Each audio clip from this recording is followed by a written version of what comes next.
sans plus tarder, nous allons commencer notre cours.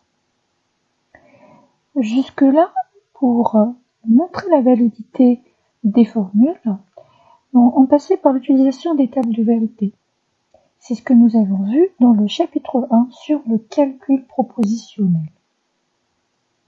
On a vu que l'utilisation des tables de vérité est un moyen simple et automatique pour valider une formule.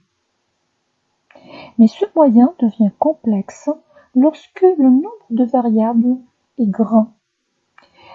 On sait que pour n variables, on peut avoir 2 à la puissance n interprétations possibles.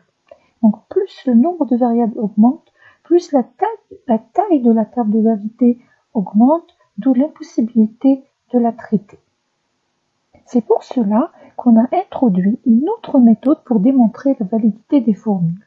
C'est la formalisation par les systèmes formels.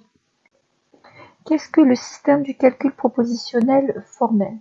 Par définition, le système du calcul propositionnel formel est défini par les 5 éléments suivants. En 1, on a l'alphabet. L'alphabet du système du calcul propositionnel formel est composé de variables propositionnelles. Les variables propositionnelles sont identifiées par les lettres de l'alphabet de A à Z en minuscule ou en majuscule. Les 2 connecteurs, la négation et l'implication. Sachant que la négation et l'implication forment un système complet de connecteurs. Et les parenthèses.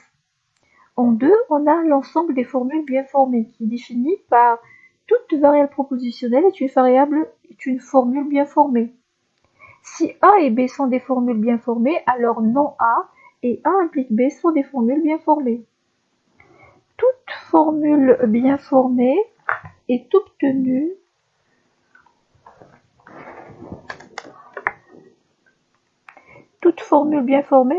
par l'application d'un nombre fini de fois des clauses I et petit et 2i. Donc là, on nous dit que on peut utiliser donc les variables propositionnelles et la négation et l'implication pour former des formules bien formées plus complexes. En 3, on a les actions. Une action, par définition, est une proposition ou un énoncé qui est vrai a priori. C'est un énoncé qu'on accepte comme vrai sans qu'on le démontre. On donne un exemple dans la géométrie, on dit par un point passe une infinité de droites. C'est une évidence et qui n'a pas été démontrée. Dans ce système formel, on énonce 3 actions. Donc ce sont des propositions qu'on accepte comme vraies. Alors l'axiome 1, A implique B qui implique A. Ça c'est l'axiome 1, c'est la forme de l'axiome 1. L'axiome 2, c'est A qui implique B, implique C. Le tout implique A implique B. Voilà, c'est A qui implique B. Donc je fais comme ça, je distribue ce A par B. A implique B. Je retrouve ici A implique B qui implique le A implique C. A implique C.